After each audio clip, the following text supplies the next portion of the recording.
Hello, मेरा नाम है चंद्रहास। स्टडी स्मार्ट एसएससी में आपका स्वागत है। दोस्तों, मेंसुरेशन का पार्ट 6 है। पार्ट 6 में हम डिस्कस करेंगे एसएससी सीजीएल के प्रीवियस ईयर्स में पूछे गए प्रॉब्लम्स, और ज़्यादातर यहाँ पे जो क्वेश्चंस मैंने लिए हैं वो लिए हैं टीयर 2 से। तो टीयर 2 के भी क्वेश्चंस हम देखेंगे, क्या पूछे गए थे, कैसे पूछे जाते हैं, क्या बहुत ज़्यादा हाई लेवल होता है, डिफ़िकल्ट होते हैं, वो सारी चीज़ें हम देखेंगे। तो अगर आपने 5 पार्ट पिछले नहीं देखे हैं तो आप अभी जा कर के देख लीजिए वो पांचों पार्ट, जिससे आपको एक आइडिया मिल जाएगा कि हम क्या पढ़ रहे हैं, कैसे पढ़ रहे हैं और अभी तक हमने क्या कुछ पढ़ लिया है। यहाँ पे हर एक प्रॉब्लम मैं नई क्रिएट करने की या नई लेने की कोशिश करता हूँ, जिससे आपका हर एक प्रॉब्लम से जो कॉन्सेप्ट है वो क्लियर हुआ रहे। ओके, तो चलिए स्टार्ट करते हैं। सबसे पहले यहाँ पे मैं क्वेश्चन लेता हूँ। लिखा हुआ है, in trapezium ABCD, AB and CD are parallel and AB is equal to 2CD। Its diagonal intersect at O। अगर आप चाहें तो जैसे लाइन बाय लाइन पढ़ रहे हैं वैसे लाइन बाय लाइन आप इसको बनाते भी चल सकते हैं। जैसे आपने पढ़ लिया ट्रेपेजियम है, ABCD है और AB और CD पैरेलल आपकी साइड्स हैं, और क्या कह रहा है कि AB is equal to 2CD। तो इससे क्या पता चलता है कि जो CD वाली लाइन है वो छोटी होगी और AB वाली लाइन बड़ी होगी। तो इसको आप चाहें तो ऐसे बना सकते हैं। ट्रेपेजियम ही ड्रॉ करना है तो ट्रेपेजियम हम ऐसे बना लेते हैं। ट्रेपेजियम को हिंदी में समलंब कहते हैं। और ध्यान रखिएगा ये AB होगा क्योंकि ये बड़ा है, और ये क्या होगा CD। आप चाहे तो ऐसे कर सकते हैं कि यहाँ पे अगर आपको समझ में आता है तो इसको x मानेंगे तो AB कितना हो जाएगा, 2x हो जाएगा। फिर आगे देखते हैं, it's diagonal intersect at O। कह रहे हैं कि इनके डायगोनल्स हैं वो कहाँ पे इंटरसेक्ट हो रहे हैं, O पे। तो एक डायगोनल इसका ये हो गया, यहीं से जाएगा काटता हुआ, और दूसरा डायगोनल इसका ये हो जाता है। कह रहे हैं दोनों कहाँ पे कट कर रहे हैं, O पे, इस पॉइंट पे कट कर रहे हैं। If area of triangle AOB is 84 centimetre square. AOB का एरिया कितना दे दिया गया है, एरिया ऑफ ट्रायंगल AOB कितना कह रहे हैं कि 84 centimetre square. Then area of triangle COD is equal to, अब आपको बताना है COD का एरिया कितना होगा। तो चलिए करते हैं, कैसे करेंगे इस क्वेश्चन को। तो इस क्वेश्चन को करने के लिए यहाँ पे ज्योमेट्री के रूल्स आपके लगेंगे। तो आपने अगर ज्योमेट्री के वीडियोस नहीं देखे हैं, टोटल 17 वीडियोस मैंने दिए हुए हैं, वो भी सारे प्रीवियस ईयर पे ही बेस्ड हैं, तो आप जाके देख सकते हैं प्लेलिस्ट से, जिससे आपका कॉन्सेप्ट क्लियर रहेगा। और यहाँ पे जो मैं थ्योरम्स यूज कर रहा हूँ ज्योमेट्री की, वो सारी आप आसानी से समझ जाएंगे। तो यहाँ पे हम ज्योमेट्री का क्या यूज़ करने वाले हैं, हमको क्या पता है कि ये AOB है और ये क्या है, COD। तो हम क्या किसी तरीके से दोनों ट्रायंगल को सिमिलर प्रूव कर सकते हैं क्या। और सिमिलर अगर प्रूव करना है तो बड़ा आसान होता है कि अगर आप दो एंगल भी आप बता दीजिए बराबर हैं, तो दोनों ट्रायंगल आपके क्या हो जाते हैं, सिमिलर ट्रायंगल हो जाते हैं। ध्यान रखिए, कॉन्ग्रुएंट और सिमिलर में डिफरेंस होता है। तो ये डिफरेंस अगर आपको नहीं पता है तो ज्योमेट्री के वीडियोस देखेंगे तो पता चलेगा। तो कौन कौन से एंगल इसमें इक्वल है, एक तो ये वाला एंगल इक्वल है, क्या है, वर्टिकली अपोजिट एंगल्स हैं कि नहीं, हाँ अपोजिट एंगल्स हैं। तो ये अब इसको लिखने की जरूरत नहीं, क्योंकि आप बोर्ड का एग्जाम नहीं दे रहे हैं जो आप एक एक लाइन लिखेंगे तो प्रूव करेंगे नहीं। आप यहाँ पे अगर आपने फिगर बना लिया है तो देखिए ये इक्वल है आपका, ठीक है, वर्टिकली अपोजिट एंगल। ये क्या है, अगर इस वाले एंगल की बात करूं, ये इस वाले एंगल के बराबर होगा, या फिर कहूं ये वाला एंगल के बराबर होगा। क्यों ऐसा होगा, क्योंकि AB और CD क्या है, पैरेलल हैं, जो कि यहाँ पे बताया गया है। और दो पैरेलल लाइंस होती हैं और एक लाइन को अगर ऐसे कट कर रही है तो अल्टरनेट इंटीरियर एंगल्स क्या होते हैं, आपस में बराबर होते हैं, बस वही है। तो आप देख लीजिए यहाँ से ये वाला कोण इसके, ये वाला एंगल इसके बराबर हो गया। तो यहाँ पे देखिए तीनों ही एंगल आपने बराबर प्रूव कर दिए। तो यहाँ से आपको क्या समझ में आता है कि ट्रायंगल AOB किसके सिमिलर होगा, OCD के सिमिलर होगा। ओके, COD कहिए, OCD कहिए, इसके सिमिलर हो गया। सिमिलर होने के बाद आप क्या कर सकते हैं, सिमिलरिटी वाली थ्योरम लगा सकते हैं, जो क्या कहती है कि जो अगर दो ट्रायंगल आपके सिमिलर हैं तो उनके एरिया का जो अनुपात, मतलब उनके एरियाज का जो रेशियो है, वो उनकी करेस्पॉन्डिंग साइड्स के रेशियो के स्क्वायर के बराबर होता है। तो ये मैंने पिछले पार्ट में भी बताया था, तो यहाँ पे हम डायरेक्ट लगा लेते हैं। तो area of triangle AOB upon में एरिया ऑफ ट्रायंगल OCD, ये किसके बराबर होगा, इनकी जो भी करेस्पॉन्डिंग आपकी साइड्स हैं, इसे OCD कहिए या COD कह लीजिए अगर आपको प्रॉब्लम होती है, क्योंकि जब हम सिमिलैरिटी वाला कॉन्सेप्ट लगाते हैं तो कई बार AOB और OCD वाले में प्रॉब्लम हो जाती है। फिलहाल अगर आप समझ रहे हो तो कोई बात नहीं। तो AOB की करेस्पॉन्डिंग एंगल हम लेते हैं AB, क्योंकि यही लेंगे तो ही फिजिबल होगा, अपॉन में COD की एंगल कौन सी है, CD। ओके, जिसके बारे में हमको जानकारी है वही लेंगे। ओके, तो आप ऐसे मत सोचिएगा कैसे पता हम यही लेंगे, हम ये वाली एंगल क्यों नहीं ले सकते, ओ ए और ओ सी। तो इसको लेकर के आपको कुछ मिलेगा नहीं, फायदा नहीं होगा। फायदा कहाँ से होगा, जो आपको गिवन है उसको लीजिए, इसका क्या कर दीजिए स्क्वायर। तो यहाँ से निकाल लीजिए, ए बी की वैल्यू कितनी है 2x, तो 2x का होल स्क्वायर ये आपका हो जाएगा, अपॉन में सी डी की वैल्यू कितनी है x का स्क्वायर, ओपन करिए 4x square upon x square से एक्स स्क्वायर कट गया, 4/1 आता है, क्रॉस मल्टीप्लाई कर लेंगे तो क्या होगा, यहाँ पे ये आपका 1 से मल्टीप्लाई होगा, ये आपका 4 से मल्टीप्लाई होगा, तो क्या बताएगा area of triangle A O B बराबर में क्या हो जाएगा 4 इंटू में area of triangle O C D. अब आपको ये पता है कि ए ओ बी का एरिया कितना है 84 सेंटीमीटर, तो 84 सेंटीमीटर पता है, यहाँ पे रख दीजिए, तो आपको क्या पता चल जाएगा area of triangle O C D बराबर कितना हो जाएगा 84, और ये वाला 4 इधर आएगा तो आपका डिवाइड हो जाएगा अपॉन 4, 4 दूनी 8, 4 एकम 4 सेंटीमीटर स्क्वायर। आसानी से आ गया। दूसरा वाला ऑप्शन इसमें आप टिक करेंगे और आगे बढ़ सकते हैं। तो देखा आपने बहुत ही आसानी के साथ, अब इस तरह के कोई भी क्वेश्चन आएंगे, यहाँ पे मैंने एक बार बता दिया कैसे सिमिलर प्रूव करना है और क्या करना है। वैसे आप जनरली जानकारी रखिए, इस तरह का अगर आपको बनता है तो सिमिलर ही होगा, और आपको डायरेक्ट क्या करना होगा, यहाँ से स्टार्ट, जैसे यहाँ से यहाँ गया, यहाँ से यहाँ गया तो काफ़ी टाइम लग रहा था, मुझे करना होगा तो मैं ऐसे थोड़ी नहीं करूँगा, मैं तो सीधे इसे 4/1 करूँगा। क्यों, मुझे पता है एक्स स्क्वायर कट ही जाना है, उसको लिखने की क्या जरूरत है। तो डायरेक्ट मैं क्रॉस मल्टीप्लाई कर लूंगा, 84 को 4 से डिवाइड करूंगा और यहाँ पे आंसर मिल जाएगा। ध्यान रखिए, मैं कोई भी शॉर्टकट यहाँ पे नहीं बता रहा हूँ कि ऐसा होगा तो ये कर लेना, ये बटे में कर लेना। क्यों, क्योंकि इतनी सारी चीजें अगर आप याद रखेंगे तो बड़ा मिसमैच हो जाता है दिमाग में, ठीक है। तो आप कॉन्सेप्ट से समझिए तो ज्यादा आसान होगा, आप अपने शॉर्टकट खुद ही निकाल लेंगे। ओके, चलिए दूसरे क्वेश्चन पे हम आगे बढ़ते हैं। दूसरा क्वेश्चन क्या है, given that the ratio of altitude of two triangles is 4:5, the ratios of their areas is 3:2, the ratios of their corresponding basis is. देखिए भी आपका टियर 2 का क्वेश्चन है कि दो ट्रायंगल के एल्टीट्यूड का मतलब क्या होता है, जिसे हम हाइट कहते हैं, उनका रेशियो दिया गया है और उनके एरिया का रेशियो दिया गया है। तो आपको बताना क्या है कि उनके करस्पॉन्डिंग बेस का रेशियो क्या होगा। ओके, तो यहाँ पे हम चलिए देख लेते हैं। अगर कोई भी ट्रायंगल होगा, मान लेते हैं एक आपका ट्रायंगल 1 है और एक आपका ट्रायंगल 2 है, तो इसके बेस क्या होगा, इसको B1 मानते हैं, हाइट क्या होगी H1, इसका बेस क्या होगा B2, हाइट क्या होगी H2। तो एरिया अगर हम निकालें और यहाँ पे जब रेशियो दिया गया है एरिया का, तो एरिया क्या होगा 1/2 इंटू में B1 इंटू में H1 बटे में 1/2 इंटू में B2 इंटू में H2, और एरिया का रेशियो क्या दिया गया 3:2, तो ये बटे में 3:2, 1/2 से 1/2 कट जाएगा। H1/H2 क्या दिया गया है, यहाँ पे देखिए 4:5 दिया गया है, इनके एल्टीट्यूड्स का रेशियो दिया गया है 4:5। तो यहाँ पे आप 4:5 रख देंगे तो ये क्या हो जाएगा, देखिए ये हो जाएगा 4B1/5B2 बराबर में 3/, फिर आप इस 4/5 को दूसरी तरफ ले जाइए, क्रॉस मल्टीप्लाई आपका हो जाएगा, मतलब उल्टे हो जाएंगे, तो क्या हो जाएगा 3/2 इंटू में 5/4, मल्टीप्लाई करेंगे 15/8, तो इनके बेस का रेशियो क्या गया 15/8। कौन सा ऑप्शन सही है, दूसरा वाला, टिक करिए और आगे बढ़िए। देखिए बहुत आसान था, टियर 2 के नाम पे जो इतना आप घबराते हैं, टियर 2 में आ जाएगा तो क्या होगा, ऐसे क्वेश्चन वहाँ भी बनते हैं। एक चीज़ आपका बस क्लियर होना चाहिए, वो क्या है कॉन्सेप्ट, फिर आपको घबराने की जरूरत ना, तो कोई रट्टाफिकेशन वाला काम करना पड़ता है कि सारे फॉर्मूले बैठ के रटिए कि ये ट्रिक होगी वो ट्रिक होगी, वो सब काम से बच जाएंगे।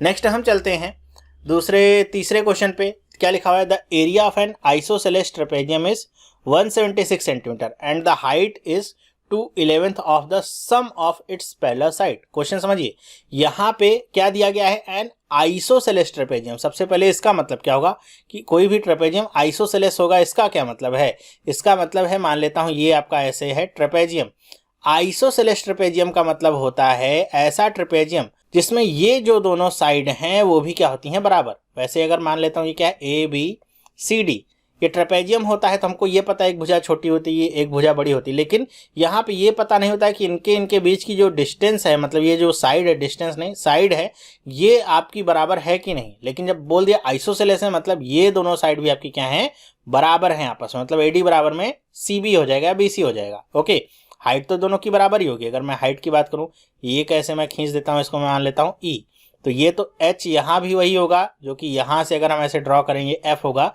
दोनों की हाइट क्या होगी बराबर, लेकिन ये वाली साइड बराबर नहीं होती हैं, जो कि अब यहाँ पे दे दिया गया तो बराबर है। और क्या कह रहा है कि इसका एरिया दिया गया है कितना 176 सेंटीमीटर। तो ये ध्यान रखिए यहाँ पे आपको क्या पता है एरिया ऑफ, इसको कैसे बना सकते हैं ट्रेपेजियम ABCD, एग्जाम में बनाने की जरूरत नहीं है, अपने समझने के लिए बना सकते हैं। कितना है 176 सेंटीमीटर स्क्वायर। और इसकी हाइट कितनी है, h की वैल्यू कितनी दे रहा है, AB और CD का सम करेंगे और उसको आप 2/11 से गुणा कर देंगे तो वही आ जाएगी इसकी हाइट। ओके, तो यहाँ पे अगर हाइट की बात करूँ तो क्या है 211 है किसका, AB प्लस CD के सम का। फिर आगे बात करते हैं, if the ratio of the length of the parallel side is 4:7 then the length of the diagonal is. अब आपको ये डायगोनल यहाँ पे ऐसे खींचा जा रहा है, इसकी लेंथ बतानी है। अगर यहाँ पे ये जो पैरेलल साइड है उनका रेशियो दिया गया 4:7, अब रेशियो दे दिया गया, आसान हो गया, x से गुणा कर लेंगे तो ये कितना हो जाएगा 4x और ये कितना हो जाएगा 7x। ये अलग से लिखने की जरूरत नहीं है। तो AB की वैल्यू आपका कह सकते हैं बड़ी भुजा है तो 7x है, इसकी वैल्यू कितनी है 4x है, तो यहाँ पे रख दीजिए। तो 2/11, 7 और 4 कितना हो जाएगा 11x, तो ये कितना आ गया 11x, 11 से 11 कट गया, कितना आ गया, हाइट कितनी आ गई 2x, तो हाइट की वैल्यू कितनी आ गई 2x। तो ये आपको पता चल गया हाइट कितनी है 2x। अब आप चाहें तो x की वैल्यू निकाल सकते हैं, कहाँ से, इस एरिया वाले जो एरिया का आपको दिया गया है 176 सेंटीमीटर है डेटा, इससे। क्यों, ट्रेपेजियम का एरिया कितना होता है 1/2, पैरेलल साइड कितनी है 7x प्लस 4x, तो ये तो पता होगा, तो कितना हो जाएगा 7x प्लस 4x और गुणे में क्या करते हैं हाइट कितनी है आपकी 2x बराबर में 176, 7 और 4 कितना हो गया 11, 2 से 2 कट गया, तो 11, यहाँ भी x से यहाँ भी x से गुणा हो जाएगा 11x स्क्वायर बराबर में कितना गया 176, 11 को काटेंगे 11 कम 11, 11 गुणे में 6, 66 हो जाएगा।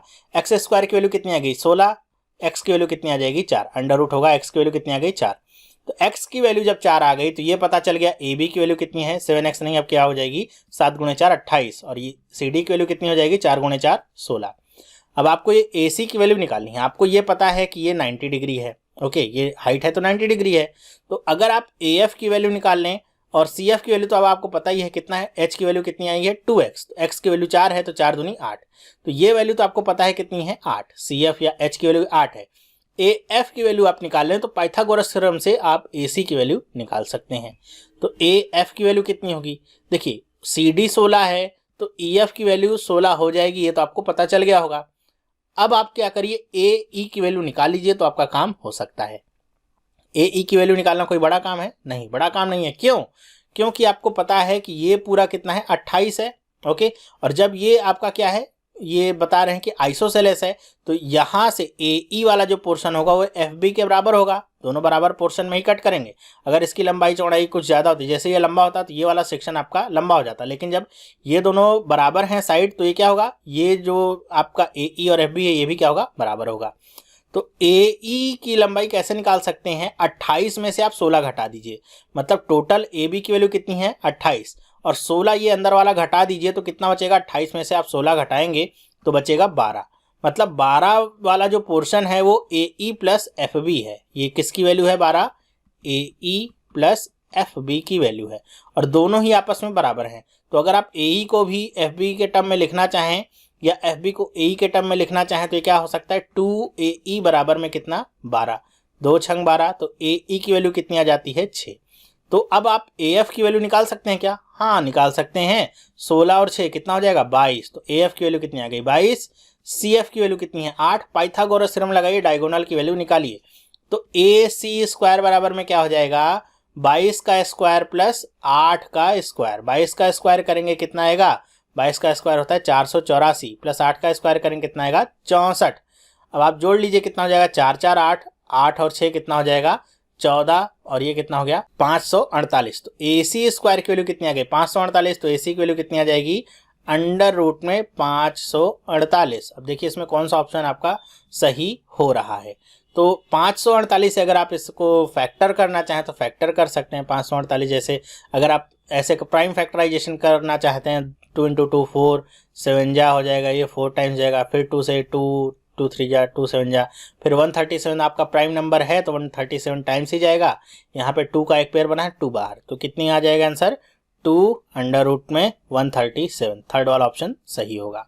तो कभी भी क्वेश्चन आता है, टीयर 2 का क्वेश्चन था, कोई बहुत बड़ी चीज़ नहीं थी, बहुत आसानी से कर लिया अगर आप अपने कॉन्सेप्ट पे बने रहते हैं और पता होता है। जैसे आइसोसेलेस ट्रेपेजियम का मतलब क्या होता है ये आपको पता है, जिससे आपको पता चल जाएगा ए और एफ भी आपस में बराबर होते हैं, बड़े आसानी से कर लिया। नहीं पता है तो फिर अटके रह गए, फिर कोई काम नहीं आता, ना तो ट्रिक आती है काम, ना तो कोई और मेथड काम आता है। नेक्स्ट क्वेश्चन देखते हैं क्या है। In a triangle ABC DE is parallel to BC। कोई भी ट्रायंगल है, अब ये बना लेते हैं ट्रायंगल, ये है ABC, ओके, कुछ बताया नहीं, आइसोसेलेस है, इक्विलेटरल है, बस नॉर्मल सा ट्रायंगल है और D और BC पैरेलल है। तो BC अगर ये हो गया तो D आपका अंदर होगा। पहले आगे पढ़ लेते हैं, फिर आगे डिसाइड करते हैं कि कहीं D तो BC की जगह D तो नहीं, फिर भी आगे पढ़ते हैं। ट्रायंगल ABC दिया है, where D is a point on AB। अच्छा, कह रहे हैं कि D कहाँ पे है, AB पे है, एंड E कहाँ पे है, AC पे है। और क्या करें कि DE divides the area of ABC into 2 equal parts. चलिए मैं यहाँ पे मानता हूँ ये क्या है, D है, और इसी से पैरेलल में बनाता हूँ E है। और क्या कह रहा है कि ये जो DE है ये पूरे त्रिभुज ABC को 2 बराबर भागों में बांट देता है एक एरिया में। मतलब कि area of A triangle ADE किसके बराबर होगा, एरिया ऑफ, ये आपका अगर ट्रेपेजियम बन रहा है तो ट्रेपेजियम है, क्वाड्रिलेटरल कह सकते हैं, DECB इनके एरिया के बराबर है। ये दोनों मतलब ऊपर वाला पार्ट नीचे वाला पार्ट आपस में बराबर है। तो निकालना क्या आपको, देन आपको निकालना है DE इज टू AB किसके बराबर है, मतलब DB और AB इसका आपको अनुपात निकालना है। तो चलिए देखते हैं कैसे करेंगे इस क्वेश्चन को। तो इसमें क्या करते हैं हम, अब आपको ये पता है कि ADE और ये आपस में बराबर है, तो अगर मैं कहूँ कि एरिया ऑफ ट्रायंगल ABC कितना होगा, तो आप आसानी से कह सकते हैं 2 गुणे में ADE या फिर 2 गुणे में DECB, क्योंकि आपस में दोनों बराबर ही है। अगर 10 है तो ये भी 10 होगा, टोटल एरिया कितना हो जाएगा 20। तो अगर मैं ABC की बात करूं तो चाहे आप इसमें 2 का गुणा करिए चाहे इसमें, मैं ADE को लेके चलता हूं क्योंकि यहाँ पे हमको जरूरत पड़ सकती है। तो एरिया ऑफ 2 इंटू 2 का गुणा करेंगे, एरिया ऑफ ट्रायंगल ADE इसके आपस में बराबर है। इतनी बात आपको समझ में आती है। इतनी बात अगर समझ में आती है तब हम आगे बढ़ते हैं। अगर इसमें कोई प्रॉब्लम है तो आप एक बार और देख लीजिए, यहाँ पे किया क्या है कि ये दोनों बराबर हैं एरिया आपस में। तो अगर मैं ABC की एरिया की बात करूंगा तो क्या होगा, ADE के एरिया का दुगना ही होगा ABC का एरिया। चलिए अब हम क्या करते हैं कि हम चलते हैं अपनी उसी सिमिलैरिटी वाली थ्योरम पे, वो बड़ा ही काम आती है सिमिलैरिटी वाली। यहाँ भी देखिए, अगर मैं यहाँ पे प्रूव करना चाहूँ कि ट्रायंगल ADE सिमिलर है ट्रायंगल ABC के, तो कैसे कर सकता हूँ। देखिए एंगल ए दोनों में क्या है, कॉमन है, ये दोनों आपके एंगल क्या हो जाएंगे, बराबर हो जाएंगे, क्योंकि DE और BC पैरेलल है, सेम लाइन जा रही है। ये आपके क्या हो जाते हैं, इस तरह के कोण संगत कोण कहलाते हैं, करस्पॉन्डिंग एंगल्स। तो ये आपस में बराबर है, 2 कोण ये और ये भी बराबर है, तीसरा कोण भी बराबर, तो दोनों क्या हो गए, सिमिलर हो गए। तो दोनों अगर सिमिलर हो जाते हैं तो सिमिलरिटी वाली जो अपनी थ्योरम है वही लगाते हैं कि दोनों के एरिया का जो अनुपात होगा उनकी संगत भुजाओं के वर्ग के बराबर होगा। मतलब उनके जो एरिया का रेशियो होगा उनके करेस्पॉन्डिंग साइड्स के स्क्वायर के बराबर होगा। तो क्या करेंगे हम, यहाँ पे लिखते हैं area of triangle ABC upon में एरिया ऑफ ट्रायंगल ADE किसके किसके बराबर होगा, बस ये ध्यान रखिएगा। ABC की बात कर रहे हैं तो हम कुछ नहीं लेंगे, हम देखेंगे हमको DB और AB के टर्म में निकालना है, तो केवल एक ही साइड के बारे में बात करेंगे। तो यहाँ पे क्या आ जाएगा AB। वैसे तो तीनों साइड हो सकते हैं, लेकिन अब AC लेकर के चलेंगे तो उससे क्या मिलेगा, या BC लेकर के यहाँ पे चलेंगे तो क्या मिलेगा, कुछ नहीं। तो AB के टर्म में जब हमको आंसर निकालें तो AB के बारे में ही बात करते हैं, AB अपॉन में AD, और इसका क्या हो जाएगा, स्क्वायर। इतनी बात आपको समझ में आती है। चलिए जब इतनी बात समझ में आती है तो यहाँ पे आप क्या कर सकते हैं कि यहाँ पे देखिए ABC की जगह पे आप क्या रख सकते हैं, यहाँ से जो आंसर निकाला है 2 एरिया ऑफ ADE, तो यहाँ पे अगर मैं रख दूँ कितना, 2 ट्रायंगल में ADE बटे में क्या हो जाएगा, ट्रायंगल ADE, और ये क्या है आपका AB अपॉन में AD और इसका होल स्क्वायर। AD से AD कट गया, ये स्क्वायर इधर आएगा तो ये क्या बन जाएगा, अंडर रूट बन जाएगा। अब देखिए AB की वैल्यू कितनी आ जाएगी, AB बराबर में क्या हो जाएगा, अंडर रूट में 2AD, क्यों, ये आपका क्रॉस मल्टीप्लाई हो जाएगा। तो AB की वैल्यू हमको क्या पता चल गई, अंडर रूट में 2AD।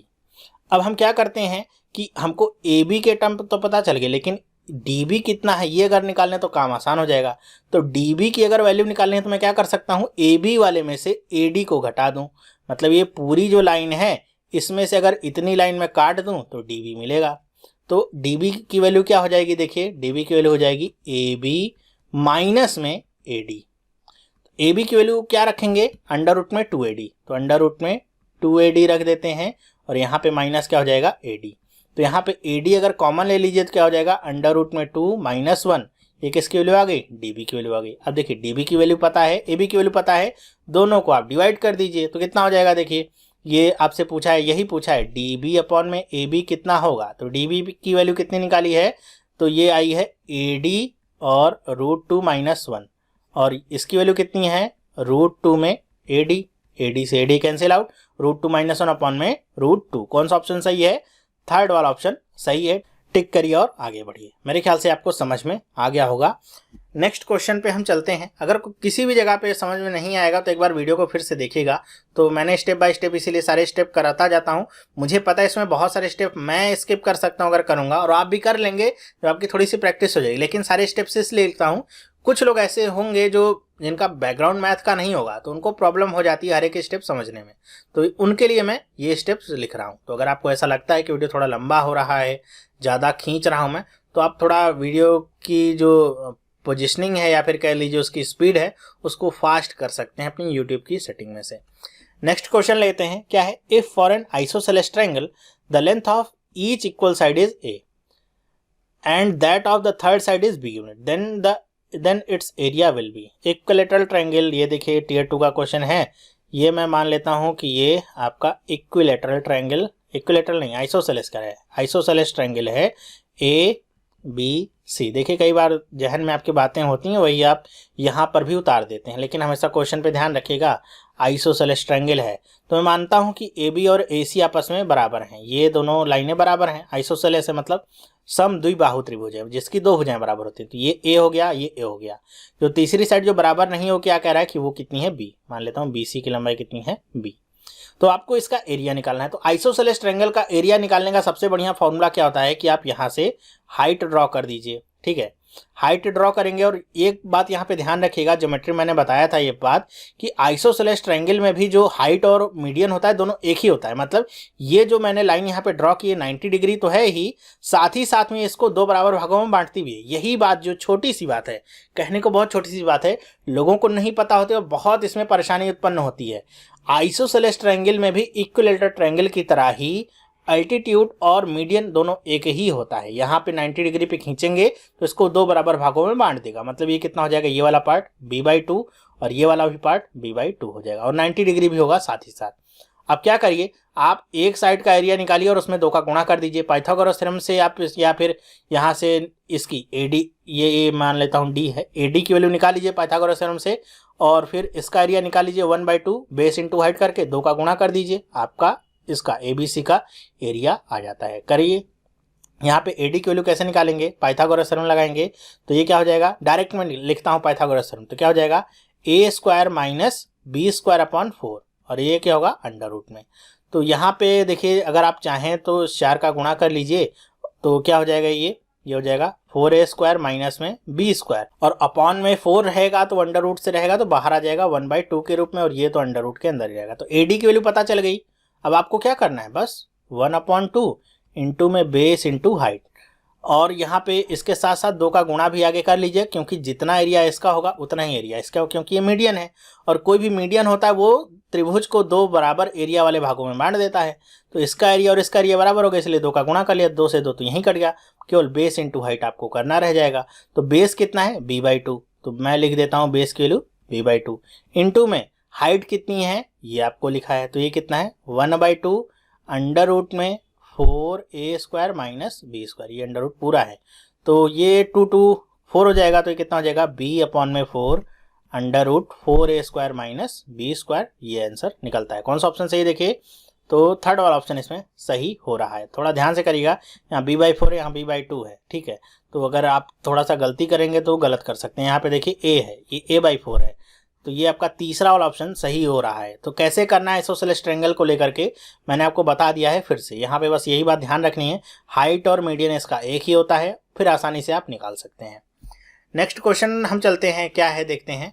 नेक्स्ट क्वेश्चन है, कह रहा है कि ये भी आपका मेरे ख्याल से अच्छा राइट एंगल पे है कि if A and B are the length of the sides of a right angle triangle whose hypotenuse is 10 and whose area is 20, then value of A plus B का होल स्क्वायर इज।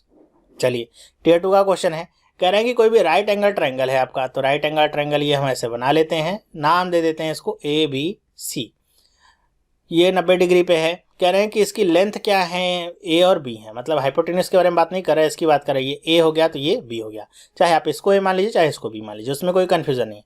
हाइपोटेन्यूज की value क्या दे रहा है 10, और क्या कह रहा है कि इसका एरिया कितना है वो भी वो बता रहा है कि वो 20 है, मतलब 1/2 बेस इंटू हाइट, बेस कितना है बी इंटू में ए कितना है 20, तो यहाँ से a इंटू बी की वैल्यू आप निकालेंगे कितना आ जाएगा, 2 इधर जाएगा कितना आ जाएगा 40, और यहाँ से आप चाहें तो क्या करें पाइथागोरस थ्योरम लगा दें। पाइथागोरस थ्योरम क्या होगा, a square plus B square बराबर में 10 का स्क्वायर कितना होगा 100।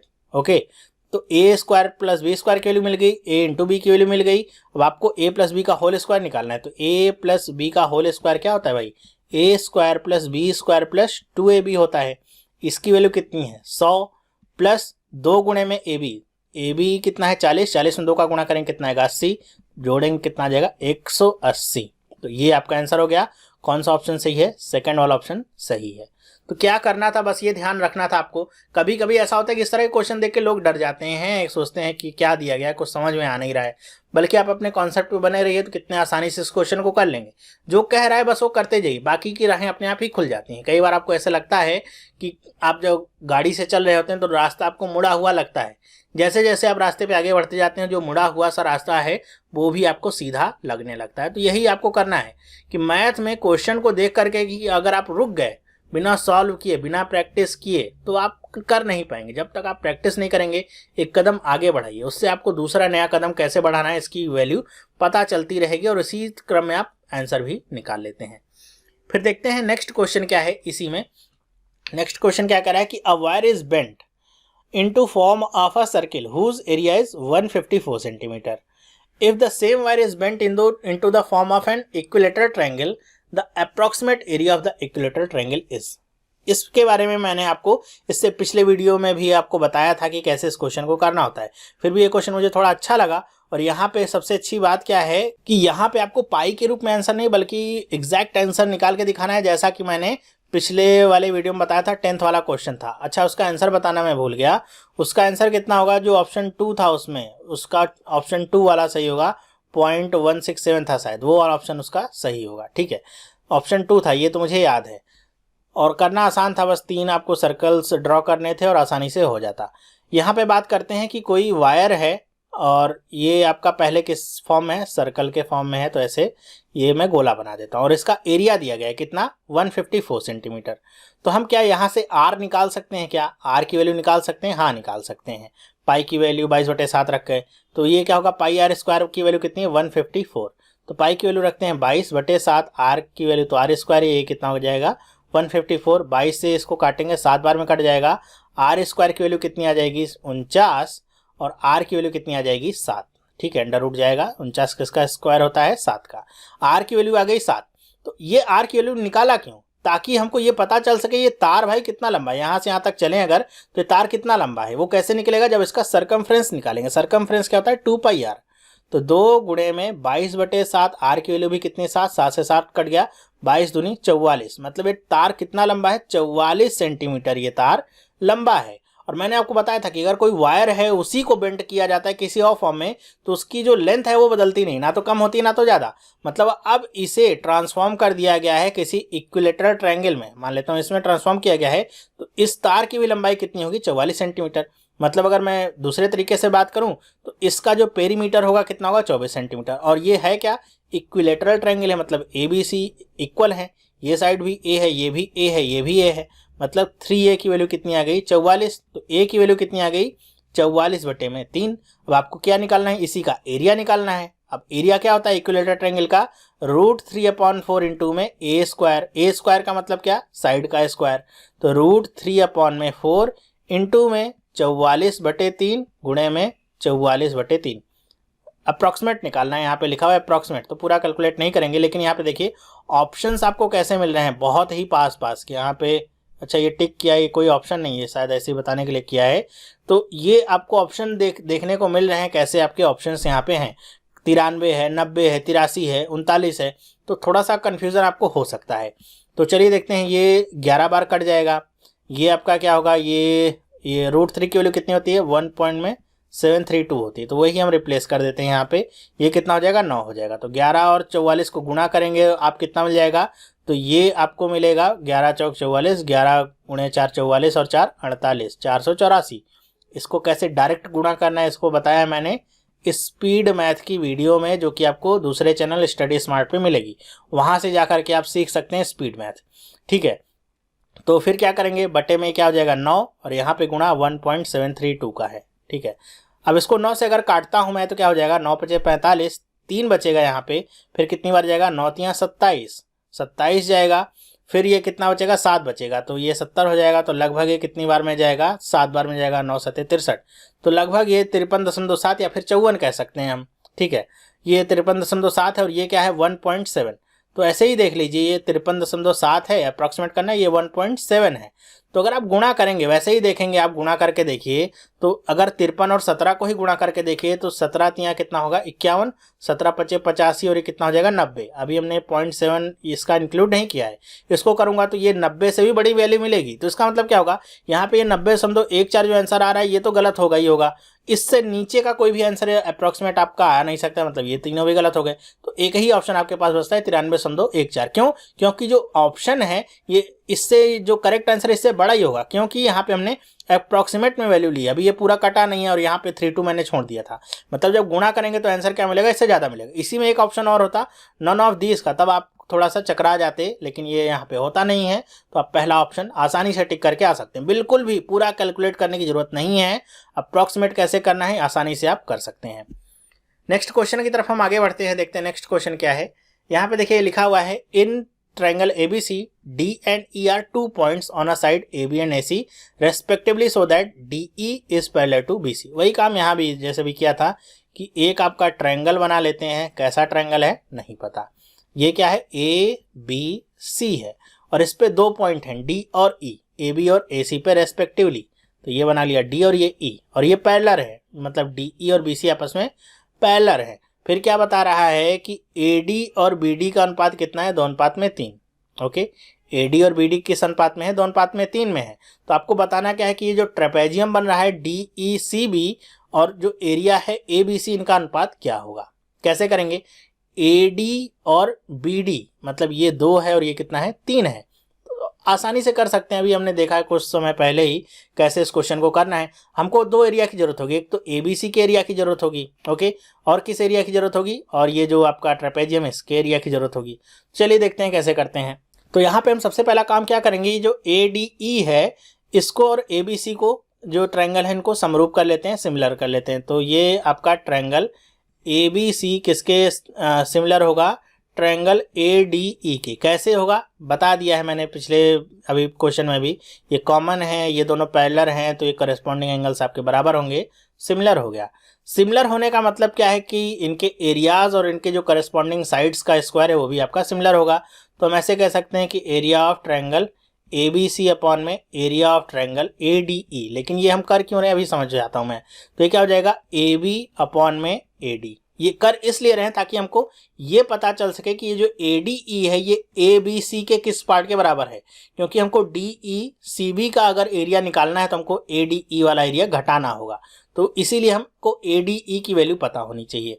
अब देखिए ABC और ये ADE हो गया, अब AB अपॉन AD, तो AB की वैल्यू कितनी है देखिए, तो 3 और 2, अगर हम ऐसे रखना चाहें तो 3 और 2 कितना हो जाएगा 5, और AD की वैल्यू कितनी है 2, तो इस और ये इसका स्क्वायर भी होगा, सॉरी, तो ये कितना हो जाएगा 5/2। चाहे तो आप x का गुणा कर लें, x वैसे ही कट जाएगा इसलिए मैंने किया नहीं है, इसका स्क्वायर कर लीजिए, कितना आ जाएगा 25/4 आ गया।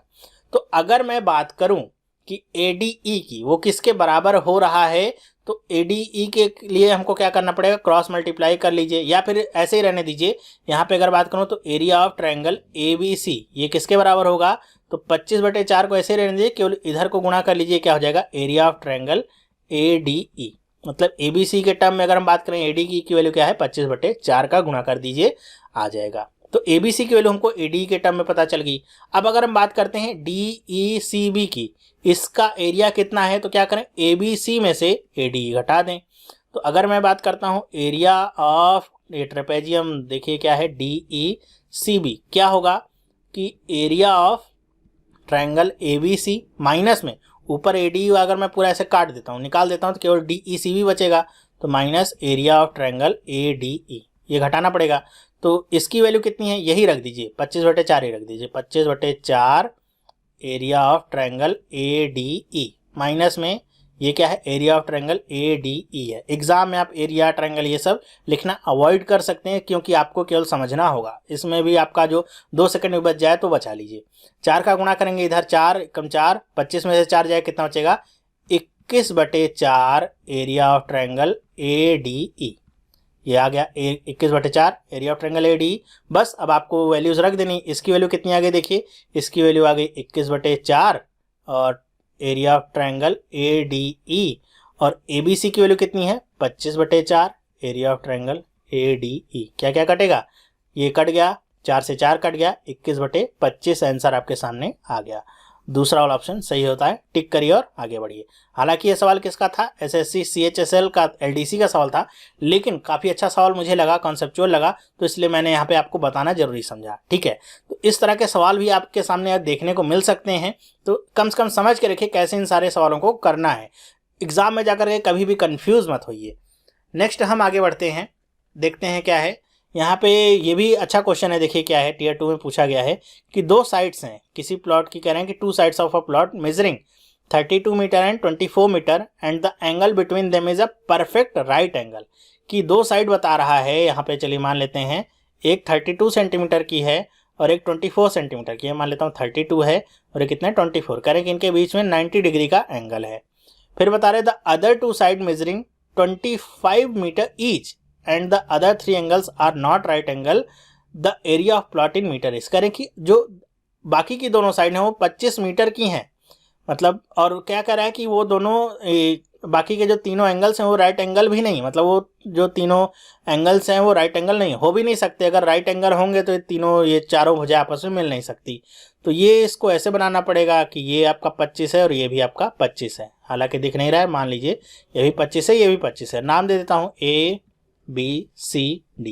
अब इसका एरिया आपको निकालना है, तो एरिया कैसे निकलेगा भाई, तो क्या करते हैं हम यहाँ पे, बहुत आसान है कि यहाँ पे ऐसे डायगोनल खींच लेते हैं। डायगोनल क्यों खींचा भाई, समझ में आया। अब काम क्या आसान है कि ये तो आपका राइट एंगल ट्रायंगल हो गया और ये आपका क्या हो गया, आइसोसेलेस ट्रायंगल हो गया। मतलब ADC क्या है आपका, राइट एंगल ट्रायंगल है, और ABC क्या है आपका, आइसोसेलेस ट्रायंगल है। ये भी 25, ये भी 25, ये क्या हो गया, आइसोसेलेस ट्रायंगल है। आसानी से दोनों के अलग अलग एरियाज निकाल के आप जोड़ दीजिए, ABCD का पूरा एरिया मिल जाएगा। तो ADC का एरिया निकालना आसान है क्या, आसान है। 1/2 32 × 24 बेस इंटू हाइट करना है, 32 × 24, 2 से काटेंगे 16 बार कटेगा, 16 × 24 करेंगे तो कितना, ऐसे कर सकते हैं, 16 दूनी 32, 320, 16 × 4 कितना 64, 320 में 64 जोड़ेंगे कितना मिल जाएगा, 384। केवल देखिए ओरल किया, डायरेक्ट आंसर 384। हाँ, आइसोसेलेस ट्रायंगल के लिए मैंने आपको क्या बताया था, क्या करना है, यहाँ से आप डायरेक्ट लंब डाल दीजिए, कितना हो जाएगा 90 डिग्री का। AC की वैल्यू अगर आपने निकाली नहीं है तो निकाल सकते हैं, 32 का स्क्वायर करेंगे कितना मिलेगा 1024, और 24 का स्क्वायर करेंगे कितना मिलेगा 576, जोड़ेंगे तो कितना आ जाएगा 1600, 1600 को अंडर रूट करेंगे कितना मिल जाएगा 40। आसान है। AC की वैल्यू कितनी आ गई 40, तो AC की वैल्यू 40 आ गई।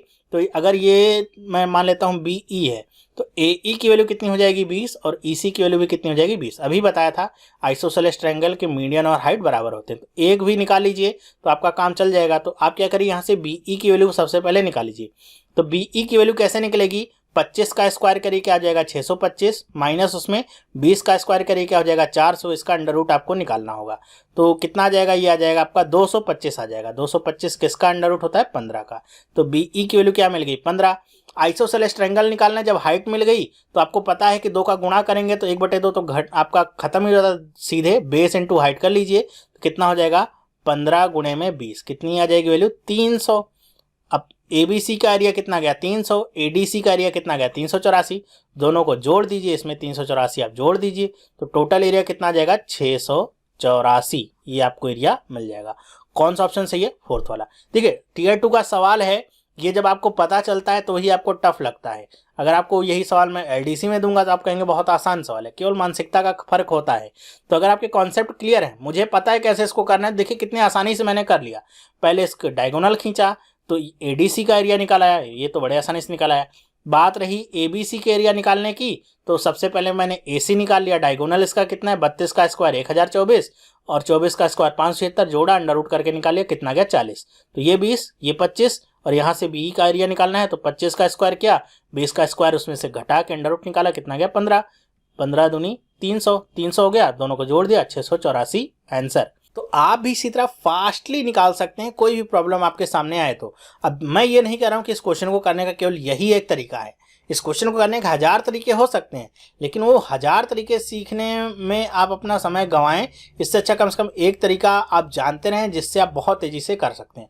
हाँ, तरीके और आपको पता हो तो आपके लिए और बेटर होता है कि कभी आप फंसते नहीं हैं, लेकिन कम से कम प्रैक्टिस अपनी मजबूत रखिए, ज़्यादा कैलकुलेशन मजबूत रखिए, जिससे कैलकुलेट करने में बिल्कुल भी समय आपका जाया ना हो। ओके, और कम से कम 50, मैं तो कहता हूँ 100 तक के स्क्वायर तो कम से कम आप याद करके ही रखिए, ताकि कभी 32 का स्क्वायर करना पड़े तो निकालने मत बैठिए, डायरेक्ट 1024 लिखिए, 576 लिखिए, आंसर आपके सामने। ओके, नेक्स्ट क्वेश्चन की हम बात करते हैं। क्या है क्वेश्चन, लिखा हुआ 2 circles with centre A and B and radius 2 units touch each other extremely at C.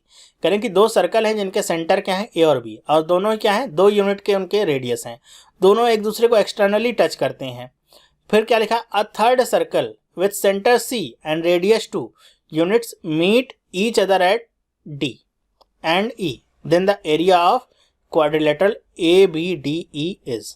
Okay, यहाँ पे क्या कह रहा है कि तीसरा जो सर्कल है वो भी 2 यूनिट उसका रेडियस है, वो ए और बी वाले सर्कल को डी और ई 2 पॉइंट पे कट करता है या मिलता है, तो उससे जो आपका क्वाड्रिलेटरल बनेगा ए बी डी ई, उसका एरिया कितना होगा ये आपको निकालना है। तो यहाँ पे देखिए एरिया के लिए दिए गए हैं ऑप्शन 2√2, 3√3, 3√2, 2√3।